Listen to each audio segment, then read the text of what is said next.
Saturday, 3 p.m. at Stamford Bridge. Chelsea look once again to turn their season around when they face off against newly promoted Sheffield United. I am joined today to be previewing this match by my friend Matisse. Matisse, what's happening, mate? Come on, pleasure, brother. What can I say? Every time we come in here, the landscape of our football club's completely changed. Yeah. And we don't know what's going to happen next. So at this point, I'm just vibing, bro. We are in a seriously crap situation. So I am pretty sure, though, the last time you come in, we went on a little winning run, no? Yeah, we did. Yeah. Whether that will happen again, we can only hope. The fixtures are favourable for that, so but we'll have to see. Well, look, hopefully we can rediscover a bit of form soon. Obviously, the recent performances have been lacklustre, to say the least. But what I am going to do in this video is I'm going to get your starting 11 that you want to see running out against Sheffield United on Saturday. Let's quickly touch on the recent form. Now that the dust has settled, right? Are there any positives for you that you can take out of that Everton game? No. Because genuinely, right, I think, I mean, the one positive I guess I can take is maybe the partnership of Disasi and Badiashile. I thought that could be something to build on. That there could be building blocks there because of the chemistry from Monaco, because of how aerially dominant they were, which Pochettino has complained about in previous weeks, which the team's too short. It's not competing in the air. I personally think it's more marking and more lack of concentration and free headers. Lascelles against Newcastle, you're looking at Akanji against Man City, free headers in front of the goal, people are not marking. I don't think it's necessarily down to the height, always. So I think that's something that we could potentially look at going forward. I did enjoy watching Badiashile as always. I think he's a class act. He's fantastic. But apart from that, Mudryk creating a couple of chances here and there, it was not good enough considering the fact that Mudryk had a semi-decent game for sort of he was his up against Ashley Young. Yeah, that's it. And you would hope to be either getting an assist or a goal or something like that in a game where you are up against, let's be honest, a veteran of the Premier League whose best days are definitely past him. Yeah. But I do think that potentially there was glimpses against Brighton of what Mudryk can do. 4 out of 6 take-ons completed against Everton. There was a little bit more than glimpses, but we're yet obviously to see the full thing. And I should clarify, while we're talking about Mykhailo Mudryk, there's been a clip completely out of context of me that's been doing the rounds on the internet where I said that Chilwell thought Mudryk was rubbish. That's a load of rubbish. After the clip stops, what you would have seen if you had had the whole context was that it was a wind-up on Josh. I was joking. So we can clear that one up, but I'm sure people are still coming for me after that. Yeah. But obviously Mudryk, if he's in the starting lineup, which I'm guessing we probably expect him to be now, off the back of two starts in our last 2 games. Yeah. Really, we need to be seeing something from him in this game. He's up against Sheffield United. Their defence has conceded a lot of goals so far this season, I think it's 4 times they've been beat by 3 or more goals. So their defence is looking a little bit shaky and our defence is looking a little bit shaky, and it's been hampered massively by the recent absentee of Reece James. Obviously, Reece James going off in the 27th minute, injured again. Same sort of issue, same day, different shit at the minute with Reece James. Firstly, I think I can speak for both of us here when I say that we're both massively sympathetic towards Reece James and we wish him all the best. But for us as a football club, if we're taking the emotional side out of it, it's just another kick in the teeth, isn't it? It's a catastrophe, honestly, because even in that game, you saw when he came off, it completely messed up the balance of our back 4, because now Cucurella had to go to right back, Colwell comes on, and we're back to having 2 fullbacks that really can't overlap on those sides, can't offer any width, can't offer any support for their wingers, which brings their game down as well. So the whole team sees the knock-on effect of not having Reece James, on top of the fact that he is our captain and we lack leaders as it is. So to not have him out there is even more detrimental. So I think at this point with Reece James, I saw more of an expert opinion from a trainee doctor, and they were speaking about how surgery is not necessarily just going to absolutely fix him, because one, he could come back from the surgery and it could be unsuccessful and it could jeopardize him. Some of those surgeries that take place on injuries such as the one that Reece James has been suffering from long term,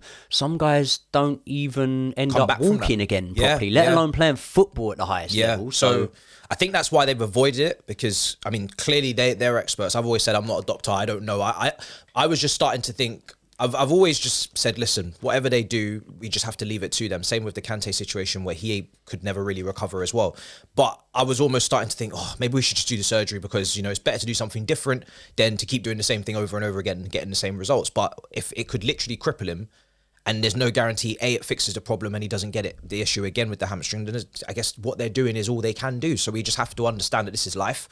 It's his body, and maybe the muscle in the upper half is putting too much pressure on the lower half. I don't know. It's just, there's so much going on there. It's just all I can say is a massive shame, because he's a great player. And unfortunately, he can never become the best right back in the world with these issues. Like, it's just, he's never going to be able to go up against Trent as he should be able to, and he could. I think I've read that it's been 3 years now since he started 4 games in a row. Wow. So wow. It's just crazy, man. And the way that Reece James is being hampered with injuries reminds me a little bit of like the Ledley King situation. Obviously different injuries, but never able to consistently start games, always facing timeout on the sidelines. And just the thing of like, coming back to fitness must be so difficult for Reece James in that situation. Mentally now, he must be all over the place, because it's like, you've worked so hard to get back.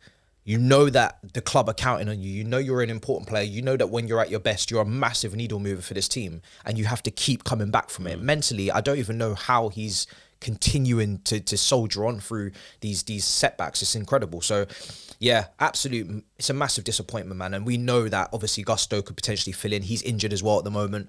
But at some point, we're going to have to look at the captaincy, because we need a captain that can play on a regular basis. But of course, there's not many contenders right now. We might have to bring in some leaders. And B, Gusto's under a lot of pressure when he comes back now. He's going to have to stay fit and perform.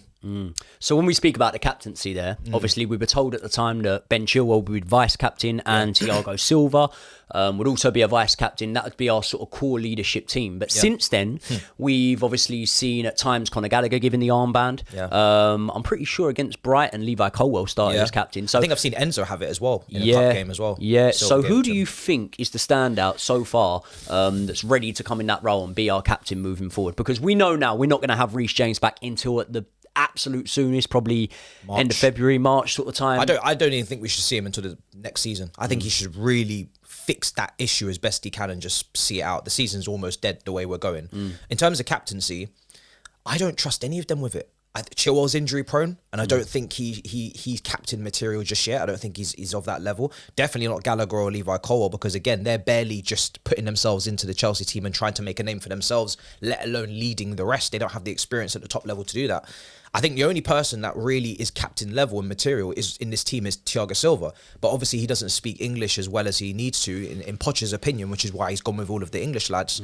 But in terms of pedigree and CV and experience, it's Silva. But even he could be leaving at the end of the season. So the way that this squad's been put together, I feel like a lot of these signings, some of them I didn't know about who they were really, you know, in terms of their level. Mudryk, Madueke, you know, we've scouted so many players, but in terms of if you take each individual and you put them into other teams, I'm sure they do well. I'm sure they flourish with other experienced players around them and set systems and stability. But when you put them all together, it's a mess, and there is no leader in there. So we don't have a captain. I'm not even going to like try and force a name out. We just don't have one. It's a shame. You know what I think about the captaincy as well? Like, if you're of the belief, which I am, and maybe you are yourself, that a captain needs to be a first team starter. It needs to be someone on the pitch that can organise.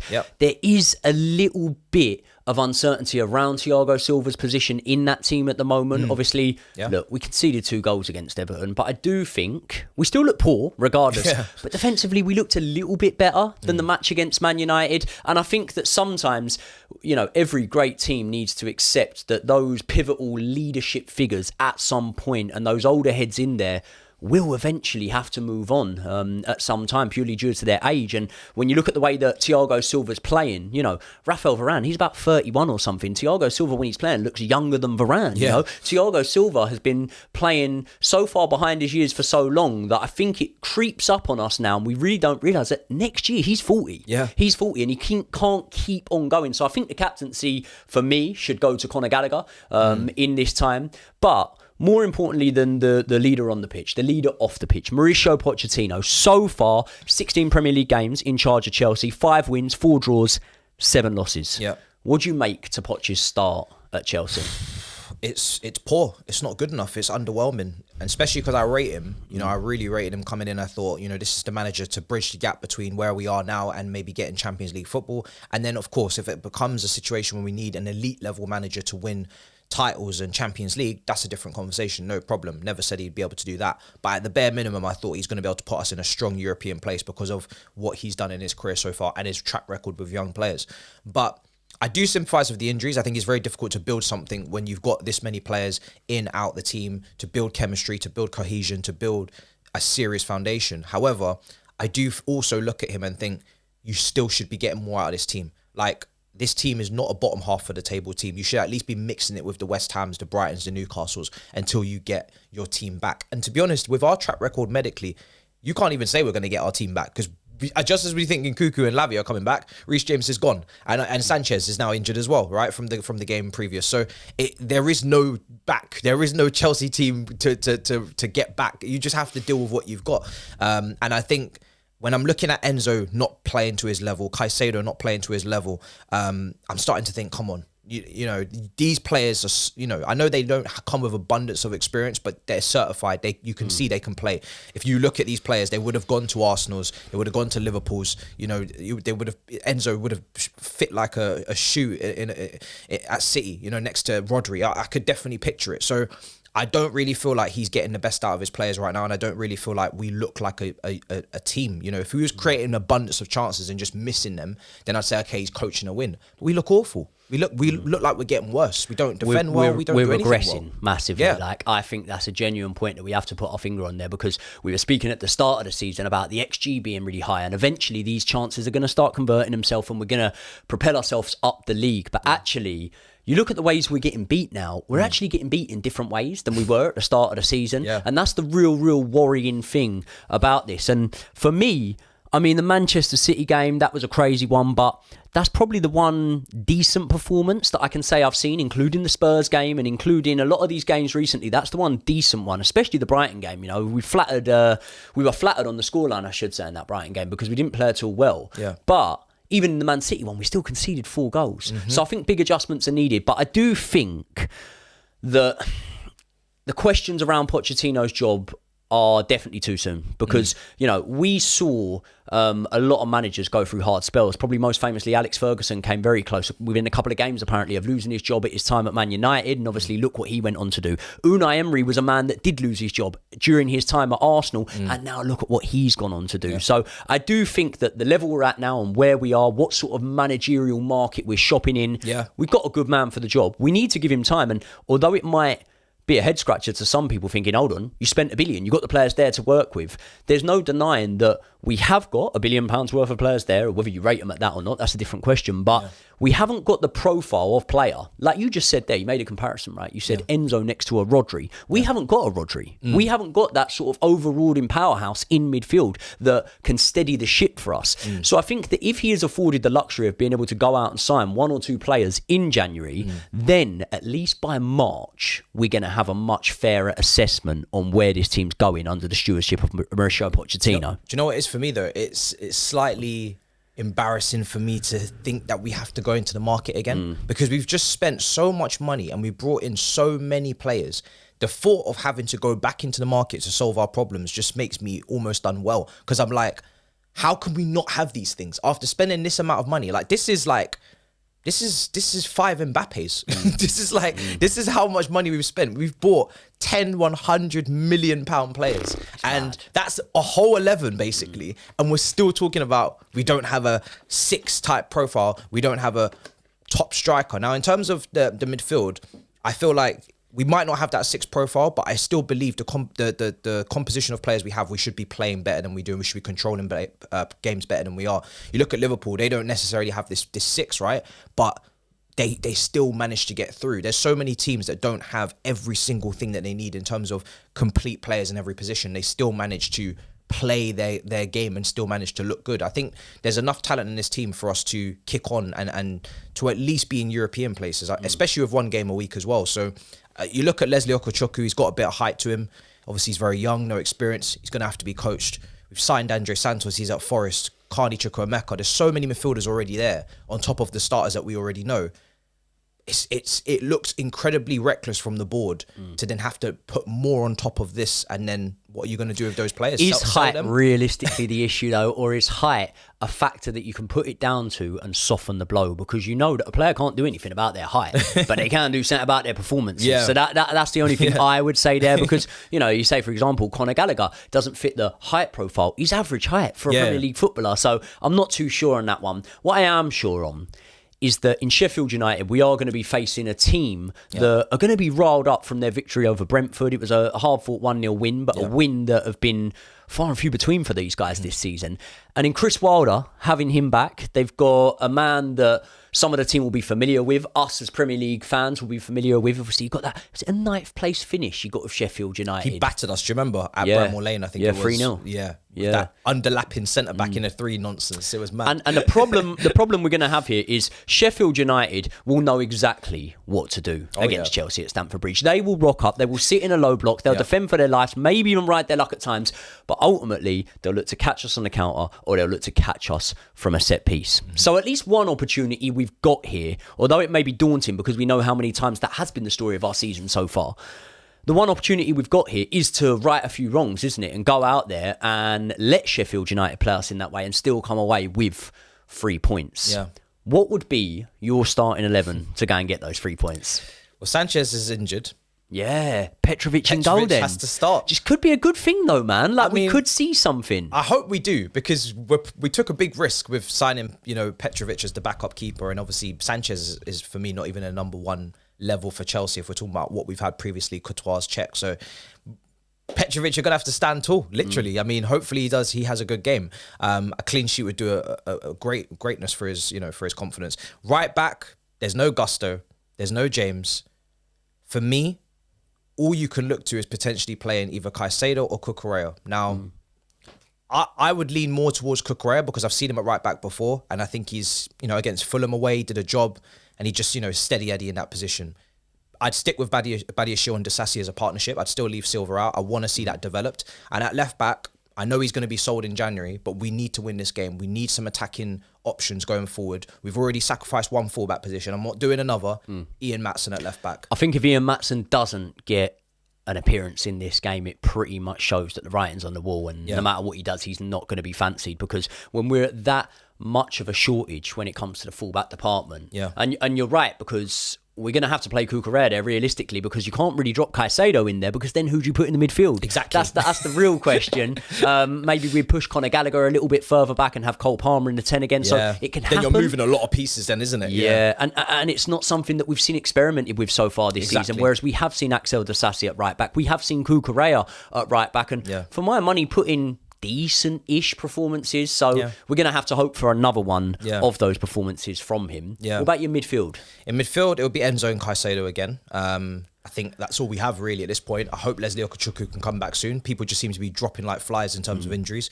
In the 10, I'm conflicted, because I think this is the type of game where I don't see Gallagher's importance as much as I'd see it away to Newcastle or even against Man United, like in those back and forth games, in those games where it's going to be a little bit more even in terms of possession potentially, or it's going to be a very physical game in the midfield. I think Sheffield United, because you said, like, I agree they're going to park it. I think Cole Palmer, we should be trying to play through him, Enzo, in central areas. They should be on the ball as much as possible. So I'd go Palmer, I'd go Sterling on the right, even though I'm not happy with his defensive contribution. I do think against low blocks, he's the one winger that we have that has shown that he can go through multiple players at once. And Madueke's not fit. Haven't seen him.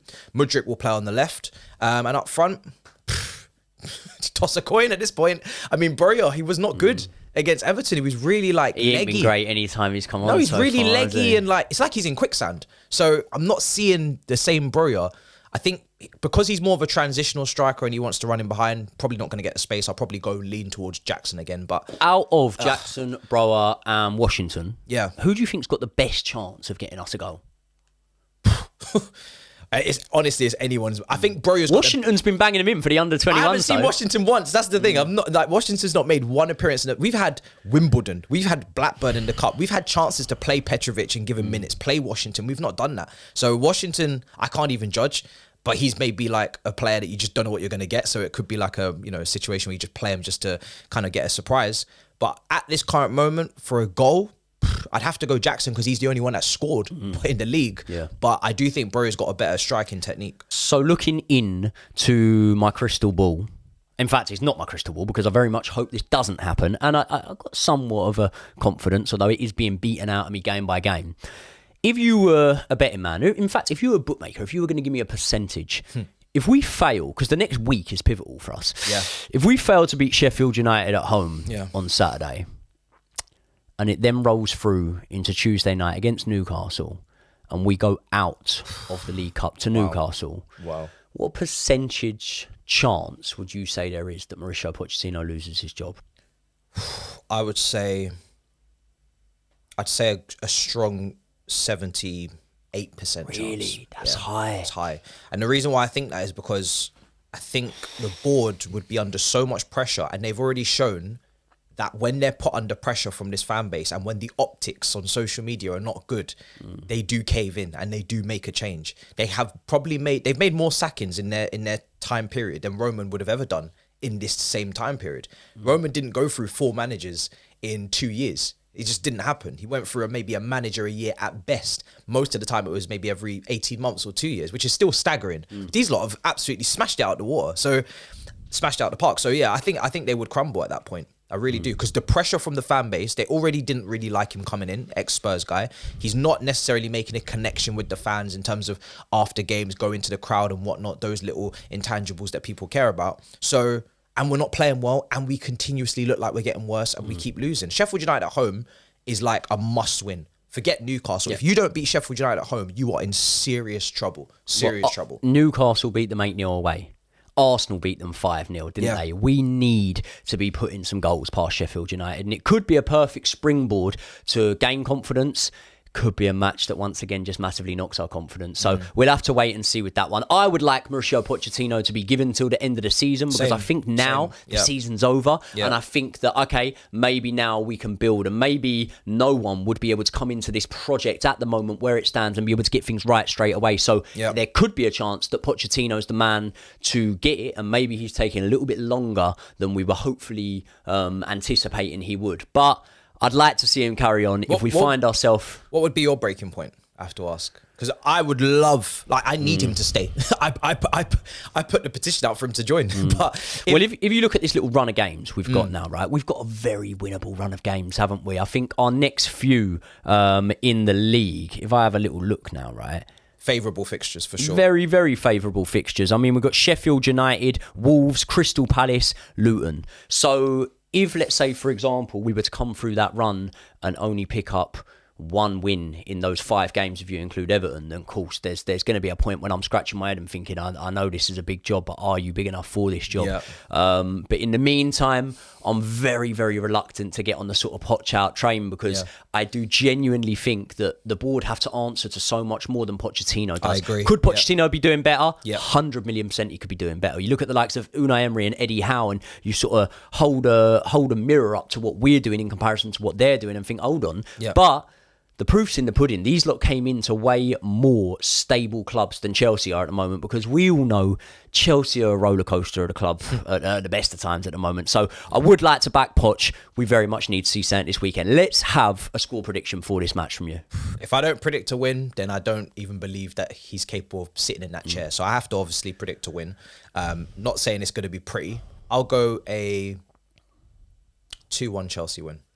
I'd love a clean sheet, you know. I think I'm going to back a 2-0 Chelsea win that I'll get very excited about when I review this match. People, please do me a massive favour. You've made it round to the end of the video, so hit the subscribe button, click the bell so that you get a notification every time I go live. Hit the like button on this video, but most importantly, show your appreciation to Matisse for coming in today. And if you're not already, which I'm guessing a lot of you are, hit the link in the description. That'll take you to his channel. Subscribe. He's dropping videos every single day that I know you guys are going to like.